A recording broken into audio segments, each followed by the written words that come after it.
Hello guys, আসসালামু আলাইকুম। Welcome back to my channel নতুনদের রান্নাঘর। আজকে শেয়ার করব স্যান্ডউইচ বা স্ন্যাক্স বলতে পারেন। আমি 8 ভাগের 1 ভাগ বাঁধাকপি কুচি করে নিয়েছি একটা পেঁয়াজ পাতা কুচি করে, অর্ধেকটা গাজর কুচি করে নিয়েছি 1/2 কাপ পেঁয়াজ আর 5টা কাঁচামরিচ কুচি।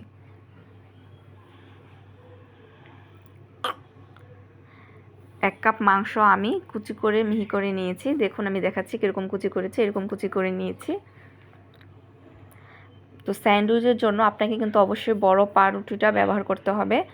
তো পাউরুটির যে সাইডের ব্রাউন কালারটা আছে, সেই ব্রাউন কালারটা আমি কেটে স্যান্ডউইচ শেপ করে নেব। তো অনেক বাচ্চারাই আছে যে ভেজিটেবল খেতে চায় না। এভাবে যদি ভেজিটেবল আর মাংস দিয়ে বিকালবেলা স্যান্ডউইচটা বানিয়ে দেন, তাহলে হালকা খিদেটাও মিটে গেল, আর পুষ্টির ঘাটতি থাকলে সেটাও পূরণ হয়ে যাবে। তো দেখতেই পাচ্ছেন আমি সাইডগুলো কেটে নিয়েছি। এখন আমি স্যান্ডউইচ শেপ করে নিচ্ছি মাঝখান দিয়ে কেটে। এভাবে আমি সবগুলো পাউরুটি স্যান্ডউইচ শেপ করে কেটে নিচ্ছি। তো চুলায় একটা প্যান বসিয়ে দিচ্ছি। এখন আমি স্যান্ডউইচের যে কিমাটা সেটা রেডি করে নেব। 1/3 কাপ আমি অয়েল দিয়ে দিচ্ছি, সয়াবিন অয়েল দিয়ে দিচ্ছি, পেঁয়াজ কুচি। তো পেঁয়াজটা আমি বেশি ভাজবো না, নরম হলেই আমি আদার্স যেই আইটেমগুলো আছে সেগুলো দিয়ে দেব। দেখুন আমার পেঁয়াজটা কিন্তু নরম হয়ে গেছে, বেশি ভাজিনি। এখন দিয়ে দিচ্ছি মাংসগুলো।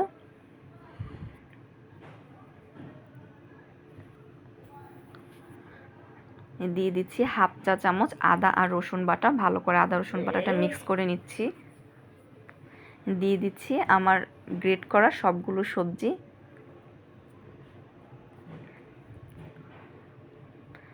ভালো করে ভেজিটেবলসটা আমি মিক্স করে নিয়েছি। দিয়ে দিচ্ছি 1/2 চামচ লবণ।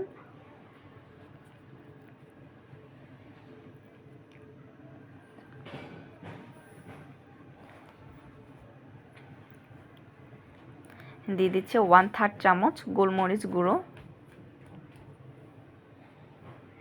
আমি কিন্তু সবজিতে এক্সট্রা কোনো পানি দেইনি। সবজি থেকে আর মাংস থেকে এমনিতেই পানি উঠবে, যে পানিটা উঠবে সেটা দিয়ে আমি রান্নাটা শেষ করব। বেশি রান্না করতে গেলে সবজির টেস্টও খারাপ হয়ে যায় আর কালারটাও নষ্ট হয়ে যায়। তো আমি চুলাটা লো আঁচে রেখে 10 মিনিট সবজিটা আর মাংসটা সিদ্ধ করে নেব। ফিরে আসছি 10 মিনিট পর। দেখুন আমার সবজিটা কিন্তু রেডি হয়ে গেছে। এখন আমি একটা সিজনিং মিক্স দিয়ে দিচ্ছি। সিজনিং মিক্সটা ভালো করে আমি সবজির সাথে মিক্স করে নিচ্ছি।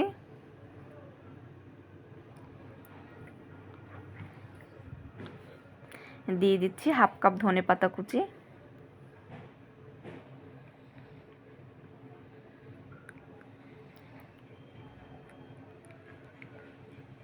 আমার কিমাটা রেডি হয়ে গেছে। এখন আমি নামিয়ে নিচ্ছি।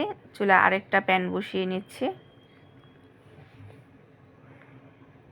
আমি যে পাউরুটিগুলো স্লাইস করে রেখেছিলাম সে পাউরুটিগুলো আমি মিডিয়াম তাপে দিয়ে গরম করে নিচ্ছি। উল্টে পাল্টে একটু ভালো করে গরম করে নিচ্ছি। আমার কিন্তু পাউরুটিগুলো গরম করা হয়ে গেছে। এখন হচ্ছে সবচাইতে সহজ কাজ, কিমাটা সুন্দর করে ওপরে চারো সাইড দিয়ে ওপরে সস দিয়ে পরিবেশন করে নিতে পারেন স্যান্ডউইচ। এভাবে আমি আমার সবগুলো স্যান্ডউইচ রেডি করে নিয়েছি। এটা হচ্ছে সবচাইতে সহজ একটা রেসিপি স্যান্ডউইচের। কার কেমন লাগলো অবশ্যই লাইক কমেন্ট শেয়ার করবেন, আর যারা ইউটিউব চ্যানেল থেকে দেখছেন অবশ্যই একটা সাবস্ক্রাইব করে দেবেন। আজকে এই পর্যন্তই। আল্লাহ হাফেজ।